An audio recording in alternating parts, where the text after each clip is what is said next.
Don't love you anymore. Ritwik സിംഗിന്റെ ബുക്കാണ്. നിങ്ങൾ എപ്പോഴെങ്കിലും നിങ്ങളുടെ റിലേഷൻഷിപ്പിൽ ഇങ്ങനെ കേൾക്കേണ്ടി വന്നിട്ടുണ്ടോ?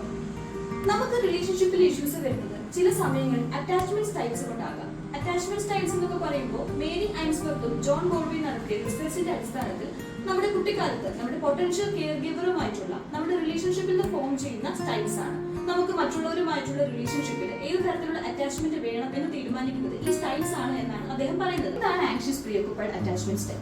ആങ്ഷ്യസ് പ്രീഒക്കുപൈഡ് അറ്റാച്ച്മെന്റ് സ്റ്റൈലാണ് നിങ്ങൾക്കുള്ളതെങ്കിൽ നിങ്ങൾ എപ്പോഴും ഒരു ഭയമായിരിക്കും. നിങ്ങളുടെ പാർട്ട്ണർ നിങ്ങൾ ഇട്ടിട്ട് പോകുമോ, അല്ലെങ്കിൽ അവർക്ക് മറ്റു ബന്ധങ്ങൾ ഉണ്ടാകുമോ, ഇവരെന്നെ സ്നേഹിക്കുന്നുണ്ടോ, അങ്ങനെയൊക്കെ.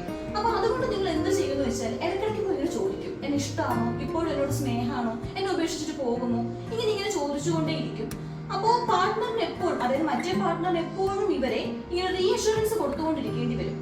സ്വാഭാവികമായിട്ടും ഏതൊരു റിലേഷൻഷിപ്പിലും അങ്ങനെ എപ്പോഴും റീഅഷുറൻസ് കൊടുത്തുകൊണ്ടിരിക്കുമ്പോൾ മറ്റേ ആൾക്ക് ഒരു ഡ്രെയിനിങ് ഫീലിംഗ് തോന്നും. അപ്പൊ നിങ്ങളുടെ അറ്റാച്ച്മെന്റ് സ്റ്റൈൽ ഇതാണെങ്കിൽ പേടിക്കൊന്നും വേണ്ട. നിങ്ങൾ ചെയ്യേണ്ടതെന്ന് വെച്ചാൽ ആദ്യം നിങ്ങളുടെ ചൈൽഡ്ഹുഡ് ട്രോമാസ് ആണോ അല്ലെങ്കിൽ എന്തെങ്കിലും തരത്തിലുള്ള ബുദ്ധിമുട്ടുകളാണോ ഈ ഒരു ടെൻഷൻ നിങ്ങൾക്ക് ഉണ്ടാക്കുന്നതെന്ന് മനസ്സിലാക്കുക. പാർട്ട്ണറുമായിട്ട് നന്നായിട്ട് കമ്മ്യൂണിക്കേറ്റ് ചെയ്യുക. എന്നിട്ടും സ്വന്തമായിട്ടും നിങ്ങൾക്ക് ഇത് സോൾവ് ചെയ്യാൻ പറ്റുന്നില്ല എന്ന് തോന്നുവാണെങ്കിൽ ഒരു തെറാപ്പി എടുക്കുക.